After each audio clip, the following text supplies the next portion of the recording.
आज्ञा देखु युव छात्र न्याय आंदोलन अभियान आज ओडिशा व्यापी गंजाम पवित्र माटी आरंभ होती। ये दुर्नीति नुह, ये महादुर्नीति, ये स्कैम नुह, ये मदर ऑफ ऑल स्कैम।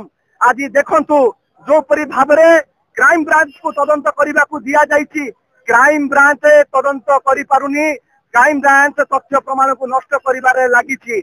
एटा गोटे इंटर स्टेट रैकेट, ए चेर मुख्यमंत्री पर्यंत लंबी। आज देखंतु को आधार रे ओपीआरबी अध्यक्ष तीन संस्था को आज जो बिलामी देते सेटा को आधार दिया को नियम बल दि जाइए। जी लांच नहीं तमें धरिल, जी ब्राइब रिसीव करती कहीं धरुल, अपराधी को कहीं खसौच, केस बनी पार ना जिते पर्यंत किए लांच दे किए लांच नहीं केस बनी पार, चार्जसीट हो पार। क्राइम ब्रांच खाली प्रहसन करुच्ची, सीबीआई तदंत आम प्रथम दाबी करूँ।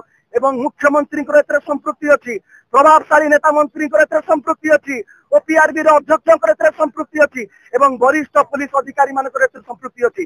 से ये तदंत को बाटबणा करने क्राइम ब्रांच को दि तुरंत सीबीआई तदंत करा जाऊ, मुख्यमंत्री इस्तीफा दिंतु, ओपीआरबी अध्यक्ष को गिरफ करा जाऊ, छात्र छात्री मान को न्याय दि जाऊ। छात्र छात्री संपूर्ण भाव में सरकार प्रति आस्था टूटी सारा, आगु को परीक्षा केमिति हबो तापाई मध्य सरकार मो ना भवानीकांत साहू, मो गंजाम जिला युव बीजेडी सभापति अच्छी।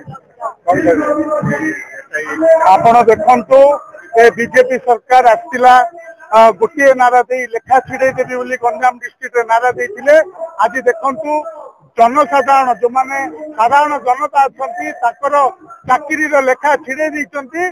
16 मास 15 चाकरी निजुक्ति बातिल होती एवं एक बड़ स्काम जोटा कि आप देखिए ऑल इंडिया लेवल रे सब बड़ स्काम आज गोटे किंतु आपको सीबीआई आड़ देखे नेता मंत्री खसी जावाक चेष्टा कर इंगित दलाल माने पैसा उठे मुख्यमंत्री पाखे शंकर पृष्ठी जो फोटो आसी तार तदंत है कि अरेस्ट कला कि मुख्यमंत्री नैतिकता दृष्टि इस्तीफा दिंतु। गंजामवासी मुझे गोटे कथा आपण माध्यम जनवा चाहे, आपण माने खुशी अच्छी तो ये गोटे क्वेश्चन मुझे पचार चाहे।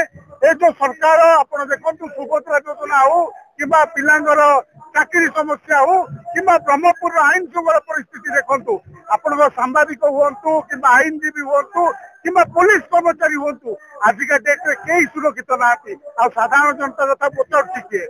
तेणु मु अनुरोध कर आपण सद्बुद्धि दिंतु गवर्नमेंट को एवं उचित तदंत करी लोक मानक न्याय दिंतु एवं जो पिला माने आज 119 जन अरेस्ट होती तुरंत खलास करा।